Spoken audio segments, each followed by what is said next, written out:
తెలుగు రాష్ట్రాల్లో సూర్యుడు మంట పుట్టిస్తున్నాడు. 3 రోజులుగా రికార్డు స్థాయిలో ఉష్ణోగ్రతలు నమోదవుతున్నాయి. దీంతో వేడికి జనం ఉక్కిరిబిక్కిరవుతున్నారు. తెలుగు రాష్ట్రాల్లో భానుడు నిప్పులు కక్కుతున్నాడు. పలు జిల్లాల్లో రికార్డు స్థాయిలో 45 డిగ్రీలకు పైగా ఉష్ణోగ్రతలు నమోదయ్యాయి. రోజురోజుకు పెరుగుతున్న ఎండలతో జనం బయటకు రావాలంటేనే వెనకడుగు వేస్తున్నారు. ఉదయం 7 దాటితే చాలు మాడు పగిలిపోతోంది. తెలంగాణలో 4 జిల్లాల్లో 45 డిగ్రీలకు పైగా టెంపరేచర్స్ రికార్డయ్యాయి. మరో 9 జిల్లాల్లో 44 డిగ్రీల ఉష్ణోగ్రతలు నమోదయ్యాయి. ఉదయం ఎండవేడి, రాత్రి ఉక్కపోతతో జనాలకు ఇబ్బందులు తప్పడం లేదు. అయితే ఎండల నుంచి రాబోయే 2 రోజులు కాస్త ఉపశమనం లభిస్తుందంటున్నారు వాతావరణ శాఖ అధికారులు.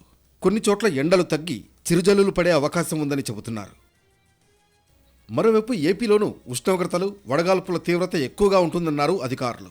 కొన్ని జిల్లాలకు రెడ్ అలర్ట్ ప్రకటించారు. మరికొన్ని జిల్లాల్లో ఆరెంజ్ అలర్ట్ ప్రకటించారు. వడగాల్పులకు భయపడి మధ్యాహ్నం రోడ్డెక్కడం లేదు. దీంతో రోడ్లు నిర్మానుష్యంగా కనిపిస్తున్నాయి. కొన్ని చోట్ల ఉష్ణోగ్రతలు 45 డిగ్రీల వరకు నమోదవుతుండగా మరికొన్ని చోట్ల 42 నుంచి 44 డిగ్రీల మధ్య ఉష్ణోగ్రతలు కొనసాగుతున్నాయి. దీంతో ప్రజలు ఉక్కిరిబిక్కిరవుతున్నారు.